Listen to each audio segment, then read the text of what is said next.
Hello students, hi and welcome back to Sankalp tutorials. और आज हम लोग जो पेपर करने जा रहे हैं it is of CHS class 9, जो आप लोग का पेपर रिसेंटली कंडक्ट हुआ है।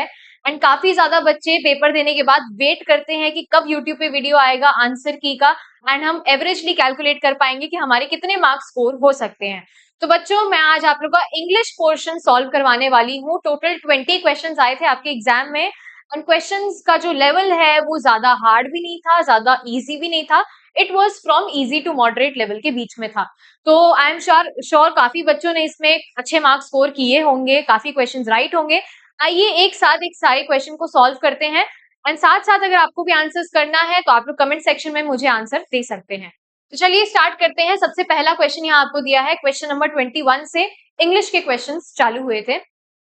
यहाँ पे आपको सेंटेंस दिया है एंड उसका एक्टिव एंड पैसिव वॉइस आपको ऑल्टरनेटिव्स में से ढूंढ के बताना है। सबसे पहला क्वेश्चन है, the circumstances will oblige me to go, यानी जैसी परिस्थितियां चल रही हैं उससे मजबूर होके मुझे यहाँ से जाना ही पड़ेगा। तो इसका पैसिव वॉइस क्या होगा? I will oblige the circumstance and go. ये तो कंप्लीटली रॉन्ग सेंटेंस हो गया, बिकॉज ये पूरा सेंटेंस का मतलब ही बदल गया। Under the circumstances I should go, तो यहाँ पे बच्चों आप ऐसे पता लगा सकते हो, ये जो है शुड का मॉडल लगा है और यहाँ पे विल वाला मॉडल लगा है। कंप्लीटली रॉन्ग हो जाएगा, ये ऑप्शन भी हट गया।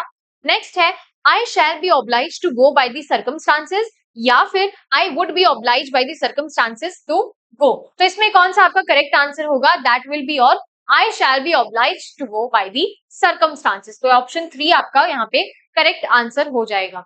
ठीक है, यानी ऐसी परिस्थितियां आ जाएगी कि मेरे को ये छोड़ के जाना ही पड़ेगा। तो ऑप्शन 3 विल बी और correct answer here. I hope आप सभी लोगों को क्लियर होगा। क्यों ऑप्शन 3 क्लियर है ये भी मैंने समझा दिया। चलिए बढ़ते हैं नेक्स्ट क्वेश्चन की तरफ। अगला क्वेश्चन यहाँ पे आपको दिया है, क्वेश्चन नंबर 22। ये भी आपका सेम है, एक्टिव एंड पैसिव वॉइस से रिलेटेड क्वेश्चन है। क्वेश्चन क्या कह रहा है कि India has won the match, India ने मैच जीत लिया। इसका पैसिव क्या होगा? ठीक है, the match was won by India, India always wins the match. तो ये तो एकदम करेक्ट रॉन्ग हो जाएगा, बिकॉज ऑलवेज नाम का शब्द तो यहाँ पे कुछ मेंशन ही नहीं हुआ है कि नहीं? The match has been won by India, the match will be won by India, तो ये भी नहीं होगा, ये भी इनकरेक्ट हो जाएगा। Your correct answer will be the match has been won by India, match India के द्वारा जीता गया था।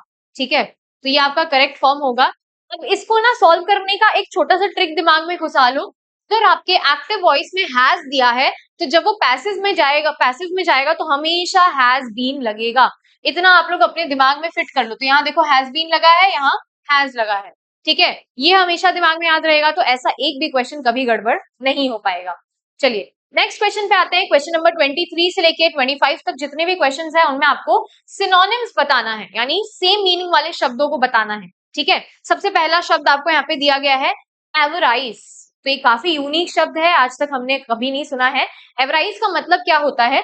जेनरोसिटी, यानी आप बहुत ही काइंड हो, बहुत ही हम्बल हो। ठीक है, एनवाई यानी कि किसी के प्रति इतना ज्यादा नफरत, उसको हम एनवाई कहते हैं। ग्रीड यानी लालच, और लास्ट में है हेट्रेड, हेट्रेड यानी नफरत। तो बच्चों यहाँ पे काफी बच्चे कंफ्यूज हुए होंगे और उन्होंने एनवाई और ग्रीड के बीच में कुछ भी टिक कर दिया होगा, but your correct answer will be option number 3, that is greed. यानी एवराइज का मतलब होता है किसी चीज की लालच होना। ठीक है, तो हमेशा ध्यान रखना एवराइज मीन्स ग्रीड।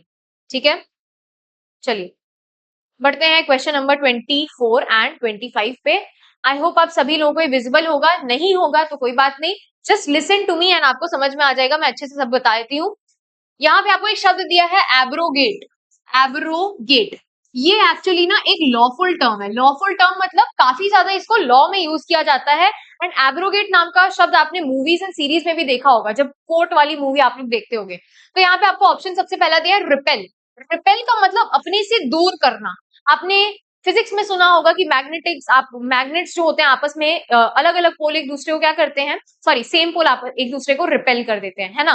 तो बस वही है, रिपेल मतलब दूर कर देना। ठीक है, डिस्ट्रॉय मतलब खत्म, तबाह कर देना। ठीक है, डिसमिस मतलब बंद कर देना, खत्म कर देना एक तरीके से। जैसे हम कहते हैं ना कि क्लास डिसमिस हो गया, क्लास खत्म हो गया।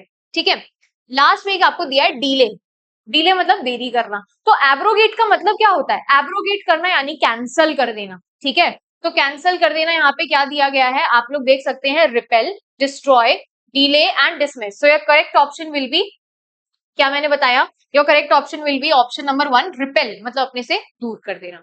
ठीक है, चलिए नेक्स्ट है वेरासिटी, वेरासिटी। ठीक है, ये एक काफी ज्यादा ऐसा शब्द है जो आपने लिटरेचर में बहुत सुना होगा। ठीक है, मतलब जो इंग्लिश बोलने में अच्छा है ना, वो लोग हमेशा वेरासिटी शब्द का काफी यूज करते हैं। तो वेरासिटी शब्द का अर्थ क्या होता है, जो चीजें फंडामेंटल ट्रुथ है, यानी जो चीजों को बदला नहीं जा सकता है, फैक्ट है, कभी उनको नहीं बदला जा सकता, तो ऐसी चीजों को हम बोलते हैं वेरासिटी। तो आपको ऑप्शन में वही दिया है, फ्रीडम, विजडम, विजडम मतलब समझदारी को कहते हैं, लॉयल्टी वफादारी, ठीक है, और ट्रुथ यानी सच्चाई। तो वेरासिटी का करेक्ट आंसर क्या है, ट्रुथ। ऑप्शन नंबर 2 आपका करेक्ट हो जाएगा। ठीक है, चलिए नेक्स्ट क्वेश्चन की तरफ बढ़ते हैं। क्वेश्चन नंबर 25 से लेके 27 तक जो आपको वर्ड्स दिए गए हैं, उनका आपको सिनोनिम बताना है, यानी सॉरी एंटोनिम बताना है, यानी ऑपोजिट शब्द बताना है। ठीक है, तो यहाँ पे सबसे पहला शब्द दिया है सर्वाइवल। सर्वाइवल यानी जीने के लिए, रहने सॉरी जीने के लिए जो चीजों की जरूरत होती है उसको हम सर्वाइवल्स कहते हैं। ठीक है, तो यहाँ पे आपका सबसे पहला ऑप्शन दिया गया है बेनिफिट, सॉरी इवोल्यूशन, ठीक है, क्रिएशन, डेवलपमेंट या फिर एक्सटिंक्ट।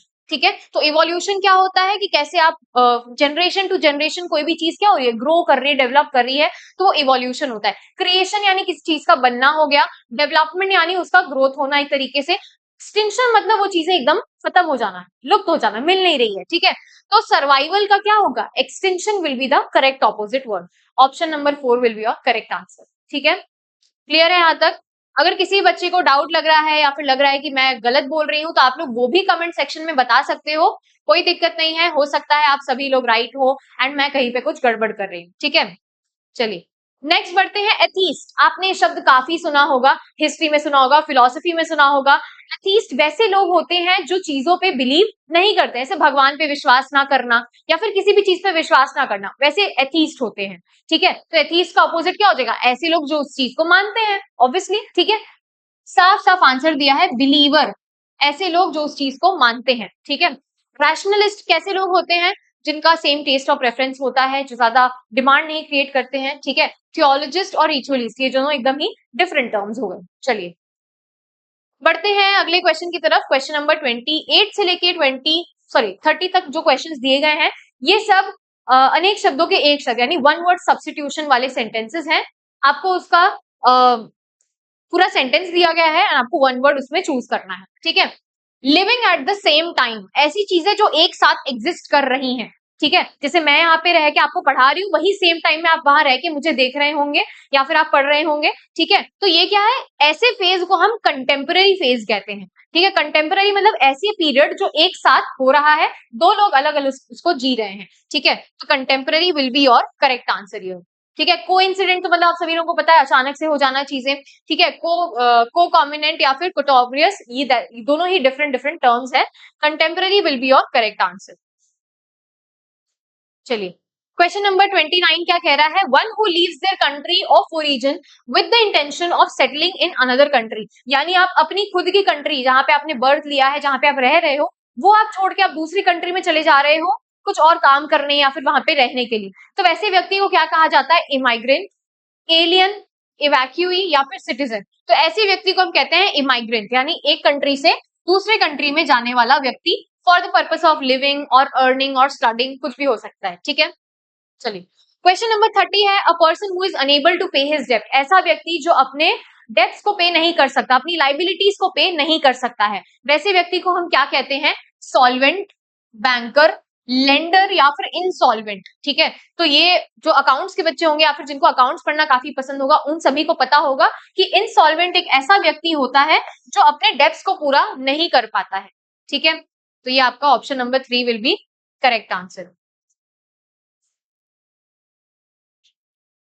चलिए बढ़ते हैं नेक्स्ट क्वेश्चन की तरफ। क्वेश्चन नंबर 31 से 33। ओके, सो ये जितने भी क्वेश्चंस हैं, ये सारे आपके इडियम्स एंड फ्रेजेस पे बेस्ड यानी मुहावरों पे बेस्ड हैं। ठीक है, क्वेश्चन नंबर 31 पे आते हैं। सबसे पहले दिया है the saints life was an open book, यानी जो साधु थे उनकी जो जिंदगी थी वो एक खुले किताब की तरह थी। तो खुला किताब का क्या मतलब होता है आप सभी लोगों को पता होगा, ठीक है। जैसे ही इस सेंटेंस को मैंने हिंदी में ट्रांसलेट किया, आई होप सारे बच्चों के दिमाग में आंसर आ ही गया होगा। खुले किताब का मतलब होना कि आपको उसके बारे में सब कुछ पता है, कुछ भी आपसे छुपा हुआ नहीं है। तो ऑप्शन में वैसा कहां लिखा गया है, that is one that held no secrets. ऐसे व्यक्ति जिनके पास कोई भी सीक्रेट नहीं थी, जिनके कोई सीक्रेट्स ही नहीं थे, ठीक है। Option 2 will be your correct answer. Next question है a wise politician is one who keeps his flatterers at his arms length, यानी एक अच्छा पॉलिटिशियन वही होता है जो अपनी तारीफों का घमंड नहीं करता है, ठीक है। फ्लैटर्स यानी अपनी जो उनकी तारीफ कर रहा है, जो उनको बटर लगा रहा है ना, ठीक है, उसका वो घमंड नहीं करता है। एट आर्म्स लेंथ मतलब आर्म्स लेंथ के देखा होगा ना आपने, आप जब भी प्लेज लेते हो तो आप वन हैंड डिस्टेंस लेते हो, तो आप क्यों लेते हो कि आप एक सेफ्टी मेंटेन कर सको, आप क्या कर सको, अपना हाथ अच्छे से फैला सको, ठीक है। तो एट आर्म्स डिस्टेंस का मतलब आर्म्स लेंथ का मतलब होता है एट अ सेफ डिस्टेंस, अपनी सेफली दूरी बनाए रखना, ठीक है, जिससे आपको कोई भी दिक्कत ना हो। तो option 4 will be your correct answer. Okay, next question is your the जज turn down the plea of accused, यानी अक्यूज मतलब जिस व्यक्ति ने गलती की है उसका जो प्ली था, यानी उसकी जो गुजारिश थी, वो जज ने क्या कर दिया, टर्न डाउन कर दिया। टर्न डाउन करना नेगेटिव, कुछ समझ में आ रहा है ना कि कुछ नेगेटिव हो सकता है। टर्न डाउन करने का मतलब होता है रिजेक्ट कर देना, यानी आपने जो कहा मैंने उसको कैंसिल कर दिया, रिजेक्ट कर दिया, मैंने उसको एक्सेप्ट ही नहीं किया। तो option 2 will be your correct answer. चलिए, नेक्स्ट है क्वेश्चन नंबर 34 एंड 35। ये जो आपके क्वेश्चंस हैं इसमें आपको 4 शब्द दिए गए हैं, उनमें से एक शब्द जो है वो करेक्टली स्पेल्ड है और बाकी जो 2 शब्द है वो आपके रॉन्गली स्पेल्ड वर्ड्स हैं। तो आपको करेक्टली स्पेल्ड वाले बताने हैं, सुप्रीमेसी, सरफेट, सरेंडर एंड सप्रेसर। तो इसमें आपका करेक्ट शब्द कौन सा है, दैट इज योर सुप्रीमेसी, ठीक है। सुप्रीमेसी आपका करेक्ट दिया गया है। बाकी सरेंडर में डबल आर नहीं होगा, ठीक है, सप्रेसर में भी नहीं होगा, ठीक है, यहाँ पे नहीं है तो आप लोग ऐड कर लेना, ठीक है। Supremacy will be your correct. चलिए, क्वेश्चन नंबर 35 दिया गया है डिस्क्रिप्शन, डिस्क्रीशन, डेजर्टेशन, डेसिमिशन। तो इसमें आपका कौन सा करेक्टली स्पेल्ड वर्ड है वो हमें बताना है। So that will be your description, ठीक है। चलिए, नेक्स्ट है question number 36 to 34 sorry 40। Choose the correct indirect या फिर direct speech for the given sentences, यानी आपको क्वेश्चन आपका डायरेक्ट या इनडायरेक्ट में दिया गया है, उसका अपोजिट यानी डायरेक्ट या इनडायरेक्ट आपको ऑल्टरनेटिव्स में से चूज करके बताना है। सबसे पहला क्वेश्चन है he said that he would visit me the next day, उसने मुझे कहा था कि वो मुझे अगले दिन मिलेगा, ठीक है। इसका क्या होगा, passive voice sorry indirect sentence. He said I will visit you tomorrow, he said I shall visit you the next day, he said I will visit you tomorrow या फिर he said I visited you tomorrow। तो इसमें correct sentence क्या होगा, that will be your he said I shall visit you next day, ठीक है। तो ये क्या हो जाएगा, आपका करेक्ट इनडायरेक्ट स्पीच हो जाएगा, ठीक है। ज्यादा इसमें कुछ भी कॉम्प्लिकेटेड नहीं था, बस हमने क्या किया, ये इनडायरेक्ट में दिया था उसको डायरेक्ट में कन्वर्ट करना था, क्या लग गया, ये इन्वर्टेड कॉमास लग गए, ठीक है, और वुड को शैल में कन्वर्ट कर दिया गया, ठीक है। इट वाज इजी है ना, कुछ बच्चों को कंफ्यूजन हुआ होगा, तो अगर आपको रूल्स याद रहते बच्चों तो अच्छे से क्वेश्चन सॉल्व हो जाता। क्वेश्चन नंबर 37 है the teacher said the sun rises in the east, ठीक है। तो ऐसे सेंटेंसेस जो आपको फंडामेंटल ट्रुथ बताते हैं या फिर फैक्ट्स बताते हैं, वैसे सेंटेंसेस का टेंस कभी चेंज नहीं होता है। ये रूल आप सभी लोगों को याद होगा, ठीक है। तो टीचर ने कहा कि सन जो है वो ईस्ट में से ही राइज होता है, ठीक है। तो इसका जो है इनडायरेक्ट स्पीच कन्वर्ट होके क्या हो जाएगा, that will be the teacher said the sun rises in the east, ठीक है। राइजेस का रोज नहीं होगा, राइजन नहीं होगा, विल राइज भी नहीं होगा, ठीक है। राइजेस का राइजेस ही रहेगा, वर्ब का फॉर्म चेंज नहीं होगा जब वर्ब आपको कोई भी फंडामेंटल ट्रुथ बताता है। ये एक रूल था हमारा, ठीक है।